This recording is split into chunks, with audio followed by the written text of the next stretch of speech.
Hier ben ik weer. Het is zonovergoten hier in Nederland. En ik heb natuurlijk al een video gemaakt met de vraag van Rohalbert. Ik weet niet of het een afkorting is van je naam, maar in ieder geval staat het er zo. En jij wilde heel graag een video hebben over relatie. Nou, dat heb ik gedaan.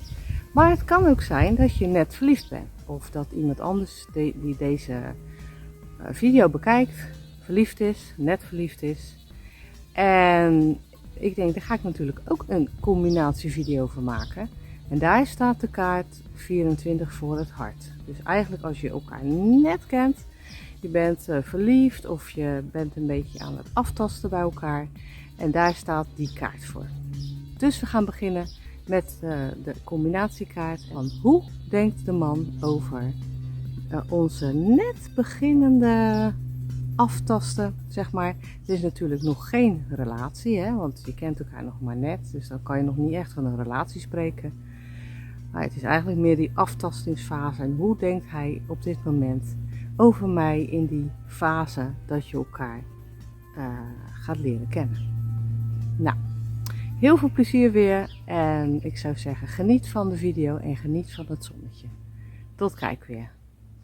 Nou, je bent net verliefd of hij is net verliefd. Gaat er natuurlijk weer om hoe hij denkt de partner. Ik ga weer zoals in die vorige video, ga ik weer hebben over hij. Maar het kan ook zijn een zij. Maar moet ik elke keer zeggen zij en hij en zij. Dus dat is wat verwarrend. Dus ik heb het over hij. Maar het kan ook zijn zij. Net verliefd.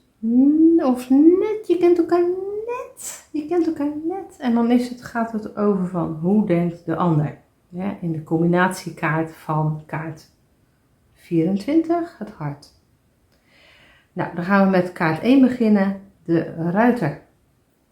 Nou, hij wil heel graag, hij kent je net en hij wil heel graag een open communicatie met je. En dat doet hij ook. Hij appt je op een leuke manier.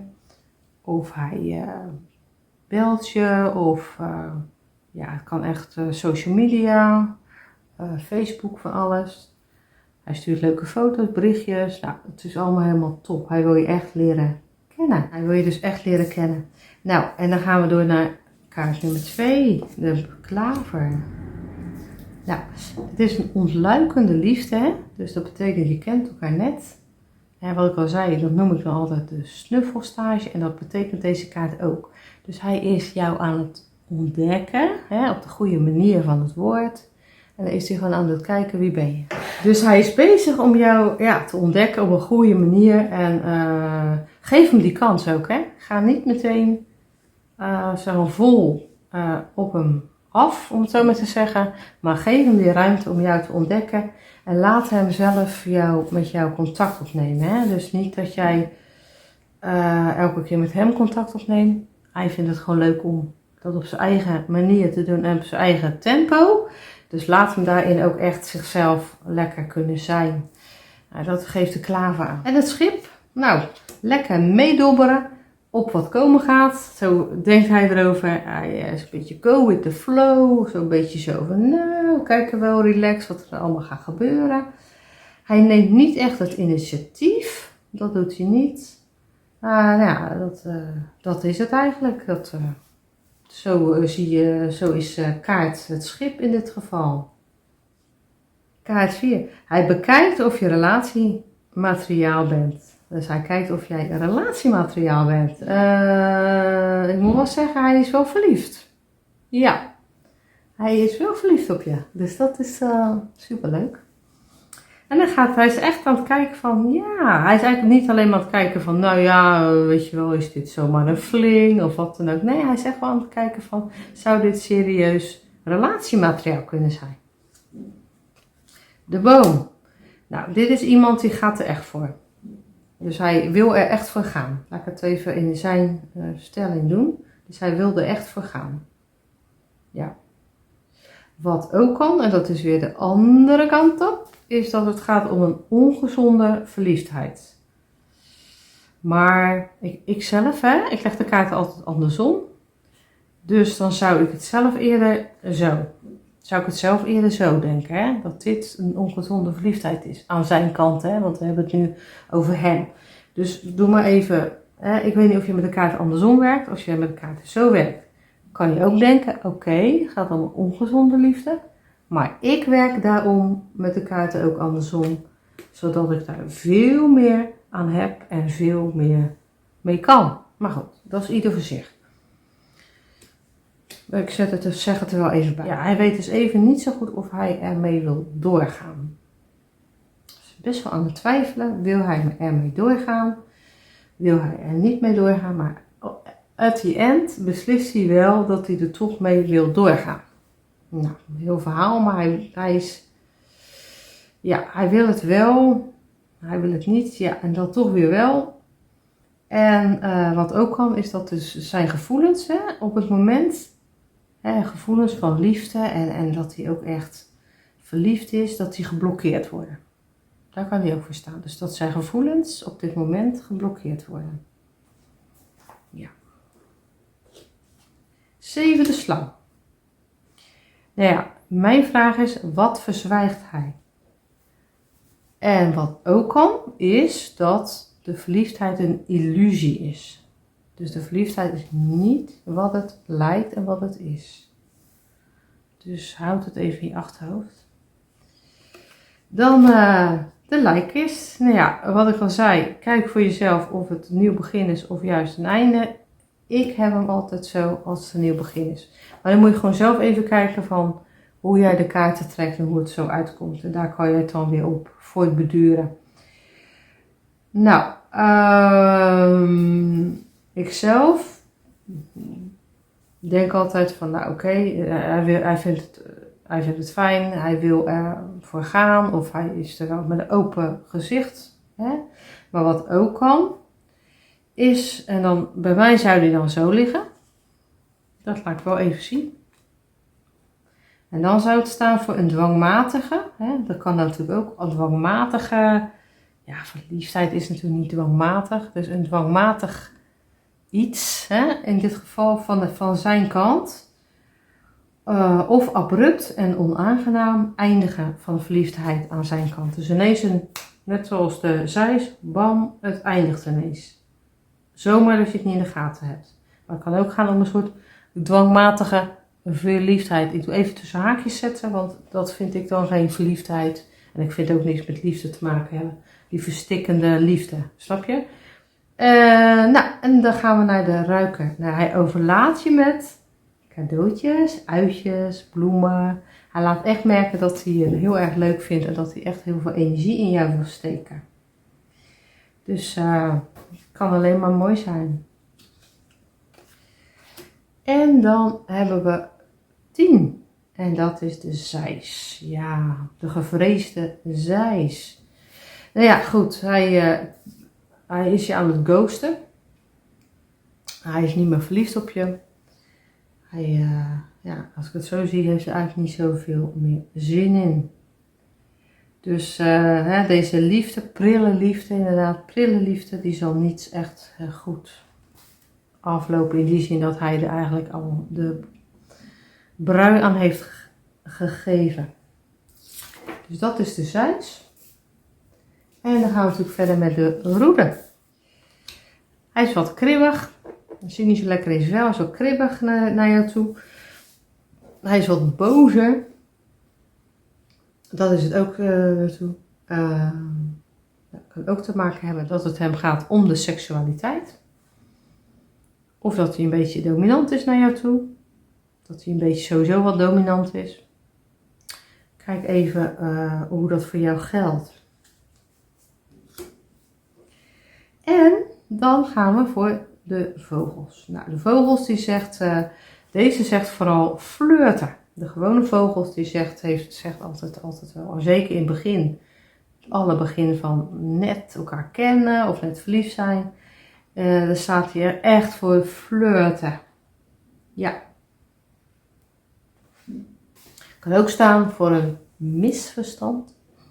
Maar ik zelf, meestal meer leg ik hem voor flirten. Nou, de Expanded Lunarmar heeft natuurlijk ook de vogels, de uilen. Hè? Die heeft hij natuurlijk ook. Nou goed, diepzinnige gesprekken. Dus hij wil je echt beter leren kennen. Jullie hebben echt een goede, diepe connectie met elkaar. Niet zomaar van holla die, maar echt wel een mooie connectie. Het kan zelfs ook wel spiritueel zijn. Nou, het kind. Ja, als je elkaar net kent. Nou, hij staat er wat speels in. Beetje zo'n jongetje, weet je wel. Ja, hoe die met je omgaat. En hij voelt het ook zo, dus hij wil het ook allemaal niet zo serieus. Het kan zijn dat hij zelf ook niet zo serieus is. Dat hij zijn aard niet zo serieus is. Maar het kan ook heel goed zijn dat hij eigenlijk niet echt serieus een relatie zoekt. Waar hij helemaal niet mee bezig is. Dan, nou, de vos. Ja, mijn vraag is van, wil hij zich echt binden? Hij is niet daar zo mee bezig. Het lijkt van wel, maar ergens heb je dan toch dat onderbuikgevoel van, oh, hij wil zich toch niet echt binden. Dus ja, dat is even ook mijn ding. Is dat oké, weet je wel? Kan je hem wel vertrouwen, wat dat betreft. De beer. Nou, de beer. Nou, eigenlijk is het van jaloezie. En jaloezie en liefde gaan hand in hand. Het kan zijn dat hij voelt zich. Weet je, dat kan soms. Hè? Soms heb je natuurlijk dat je die aantrekkingskracht hebt, maar dat je eigenlijk bang bent en dat je eigenlijk bindingsangst hebt. Of dat je verlatingsangst hebt. En zeker met verlatingsangst, als hij dat heeft, kan hij best wel eens vervelend uit de hoek komen en ook heel jaloers gedrag vertonen. En dat kan ook heel goed zijn. Nou, meestal als ik hem zo trek, slaat hij op jaloers gedrag. Maar dat is ook even voor jezelf uitvinden hoe dat voor jou geldt. En dus hij is een beetje bezig met, hij kan wel eens vervelend uit de hoek komen omdat hij jaloers kan zijn. Dan heb je 16. En dat is de ster natuurlijk. Hij heeft goede hoop dat dit wel eens een relatie zou kunnen worden. Ja, hij heeft een goed gevoel over jou. Dan nummer 17, de ooievaar. Nou, hij is sowieso aan een relatie toe. Ja, eigenlijk weer hetzelfde. Kan dat met jou? Je ziet hier een nestje en je ziet hier 2 vogels. Dus hij is echt wel van, joh, kan ik met haar een relatie beginnen? Hij is echt wel aan het nadenken erover. En dan bedoel ik ten positief, hè. Als die omgekeerd zou zijn, dan vraag ik me af, is hij niet te veel aan het fladderen? Dus hij is te veel aan het fladderen, hij wil zich niet binden, hij is echt te veel aan het, zo van, laat me maar lekker vrij zijn. Dat is het idee. Kaart 18, daar hebben we weer de trouwe hond. En hij heeft een goede intentie. Hij heeft een goede intentie naar jou toe. Nou, kaart 19, daar is weer die afstand. Dus hij is eigenlijk wel weer afstand voor jou aan het nemen. En dan hebben we kaart 20, dus weer de tuin. Hij wil je voorstellen aan zijn vriendenkring. Nou, dat klinkt wel mooi. Ja. Dus hij is daarmee bezig. Oei, oei, oei. Kaart 21, de berg. Ja, iets houdt hem tegen. Iets geeft een blokkade bij hem. Kan zijn bindingsangst. Kan ook. Dat hij denkt, oh nee, het kan me allemaal veel te dichtbij. Of er is iets in zijn verleden gebeurd. In ieder geval, hij is heeft een enorme blokkade. Dan gaan we naar kaart 22. Dat is de weg weer. Nou, hij vraagt zich af wat hij nu precies wil. Wat wil hij nou precies? Wil hij een relatie? Wil hij met jou een relatie? Wil hij verder gaan? Wil hij geen relatie? Eigenlijk weet hij het allemaal nog niet. Maar het kan ook zijn dat hij dus ineens wel weet en dat hij dus doorpakt of juist afblaast. Dat kan ook. Maar hij is in ieder geval zich heel erg aan het afvragen van, maar wat wil ik nou eigenlijk? Nou, 23 de muizen, de angstkaart. Zo van, oh, wil ik het echt? Durf ik het er wel aan? Oh, weer zo'n bindingsangst angstmannetje, zeg maar. Dus hij is echt wel, heeft best wel angst van of hij het allemaal echt aandurft. Nou, het hart, hè? Weer de liefdeskaarten. Hij is echt verliefd op je. En dat schreeuwt hij van de daken. En dat vindt hij. Hij vindt het echt heel erg leuk met je. Ja, dat is het. 25. En dat is de ring. Hij staat open voor een relatie. Ja, ik zei het al, een soort echt verbondenheid zie je in deze ring. Dus ja, het is gewoon leuk. Positief, zeer positief. Boek. Of hij is heel gesloten. Hè, dat hij niet zoveel zegt en niet zoveel prijsgeeft. Of hij verzwijgt iets. Dat is wel heel erg groot. Die kans is heel groot. Of gaat het boek toch dicht? En daar bedoel ik mee eigenlijk wat jullie nog net niet... Of ja, dat beginnende gaat dat nu al dicht. Hè? Dus dat is ook even om over na te denken. Kan ook gaan omdat hij eigenlijk nog in een relatie zit. Dus dat hij nog in een relatie zit. Dat hij eigenlijk dat hij getrouwd is, dat je het niet weet. Of dat hij nog dat hij een vriendin heeft, dat jij het niet weet. Het is wel een beetje een kaart die wat geheimen heeft. Laat ik het zo zeggen. Dan hebben we de kaart 27. En de brief, ja, die gaat erom van, hij wil veel van je weten. En dan heb ik het over in de positieve zin. Hij stelt vragen, hij wil veel van je weten. Het kan ook gaan om een mooie liefdesbrief die hij jou schrijft. Of een mooie app of een mooi gedicht. Dat kan ook. De man, nou, bam, hij staat zijn mannetje voor je. En ook nu weet hij wel precies wat hij wil. Hij is lekker charmant, hij is verliefd. Ja, het is gewoon een leuke kaart. En als je de Expanded Le Mans hebt, dit dek, dan kom je de Masselman tegen. En dat is, gaat er eigenlijk wel weer om van, er kan een andere man zijn, maar dan betreft dat hij ook weer, wat ik ook weer in de andere zei, dat er iets is waar hij eigenlijk, dat hij meer met zijn vrienden optrekt. Of dat er een man is die hulp heeft op het moment, die hulp nodig heeft. En dat hij denkt, ja, die ga ik helpen. Dus dat kan allemaal. Daar staat deze kaart ook voor. Ja, het kan ook zelfs zo zijn dat bijvoorbeeld zijn ouders, zijn vader of zo, het er niet mee eens is dat jullie met elkaar omgaan. Dat zou ook nog kunnen. Nou, dan ben jij. Nou, hij heeft het hoog zitten hoor met je. Hij vindt je gewoon heel erg leuk. Je komt echt in de kaarten voor, dus hij wil echt voor jou gaan. Nou, de blonde dame. Hij is of te veel bezig met een andere dame.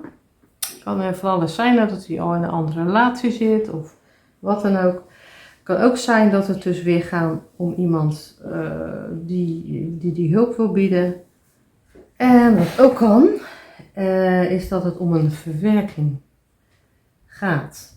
Dus wat betreft dat hij dus bezig is met een ander. Maar het kan ook zijn dat hij dus bezig is met een verwerking van een ander. Wat betreft vroeger. En dat hij dus iets aan het verwerken is. Dat wil ik ook wel echt wel expliciet bij zeggen. Nou, dan de lelie. Hij gaat er dus blanco in.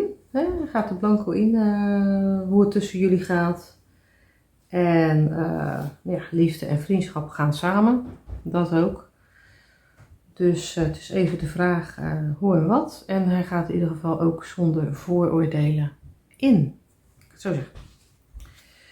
Nou, dan gaan we verder met de zon, kaart 31. Nou, hij ziet het allemaal zeer positief in. Hij heeft echt een heel goed gevoel heeft hij erbij. Het geeft hem echt wel vleugels, om het zo maar te zeggen. En dan hebben we de maan. Nou ja, hij is aan het nadenken over zijn gevoelens. Wat betreft jou en hoe hij dat allemaal vindt. Daar is hij echt over aan het nadenken. De sleutel. Nou, er zijn wat hem betreft geen obstakels. Alles loopt gewoon hartstikke goed. En Hij wil ook graag tolerant zijn en het allemaal van de andere kant bekijken. Dus hij is best wel ruimdenkend, om het zo maar te zeggen. En volgt zijn hart. En dan de kaart 34. Dat zijn de vissen. Is hij misschien niet toch een beetje een te vrije vogel? Het kan ook gaan om dat hij heel snel verliefd kan zijn of heel snel verschillende mensen verliefd kan zijn. Daar kan het ook om gaan. Maar dus de vraag is hij niet liever een vrije vogel? Kaart 35, het anker. Je kunt op hem bouwen, dus dat is ook weer een mooie kaart, niks aan de hand. En stabiliteit in deze prille liefde. Nou, kaart 36, ja, over om niet meer met jou verder te gaan. Dus de verliefdheid bekoelt. Het kan ook zijn dat je liefdesgevoelens moet onderdrukken op de een of andere manier. Daar kan het ook op slaan. Dat is dus kaart 36. Nou, dat was het dus. Maar mocht jij de Expanted Lunement hebben, net als ik, dan gaan we verder met de tijd. Nou, kaart 37. Hij laat niets meer van zich horen of heel weinig. En als het aan hem ligt, gaat dit ook heel lang duren voordat hij iets van zich laat horen of überhaupt nog iets van zich zal laten horen. Nou, kaart 38, weer die bruggen. Hij wil heel graag echt met jou die connectie maken. Hij is gewoon goed gestemd wat dat betreft. En kaart 39. Hij twijfelt of hij met jou wil doorgaan om je te zien. Hij weet het gewoon niet. 40. Nou, dat is dus weer eigenlijk best wel een stiekeme kaart. Dus er is iets. Hij heeft een beetje achter zijn ellebogen. En hij is gewoon stiekem. Kan echt ook weer heel erg te maken hebben met manipulatie. Hij doet in ieder geval super stiekem, maar je hebt het niet in de gaten. Dus het is wel weer een waarschuwingskaart. Dan kaart 41. Hij wil heel graag energie steken in jullie. Dus hij is echt bezig om in jouw energie te steken. En dan kaart 42, het kompas. Hij doet wat hij zelf wil. En hij gaat zijn eigen gang. Dat komt duidelijk naar voren. 43. Hij wil dus eigenlijk wel beginnen, laat ik zeggen. Maar hij weet niet goed hoe hij dit kan doen. Dus hoe kan hij nu echt, zeg maar, dit doen door met jou verder te gaan. Daar is hij heel erg mee bezig. Doet hij het goed? Hij denkt, hoe doe ik het? Doe ik het allemaal wel goed? Hij is best wel onzeker wat dat betreft. Kaart 44. De loop. Hij is aan het piekeren. Eigenlijk ook weer net als kaart 43. En er is iets waar hij mee zit. Dat ook. En er is gewoon iets, één ding, daar zit hij mee. Daar wordt de focus op gelegd. Dus dat is het. Ja, en dat is het ook inderdaad wat betreft alle kaarten. Wat betreft, nou ja, kaart 24. Ik zal hem even erbij halen. En dat was een vraag van iemand iemand, zeg maar, die hier abonnee is. Dus dit gaat over net verliefd zijn. Daar gaat deze video over. Of elkaar net aan het ontdekken zijn. En de vorige video ging over een relatie op zich. Dat echt wel een aantal jaren bestaat al. Of in ieder geval een goede gegronde basis heeft. Nou, dit was het. Leuk om dit voor je te hebben gedaan. En graag tot de volgende video.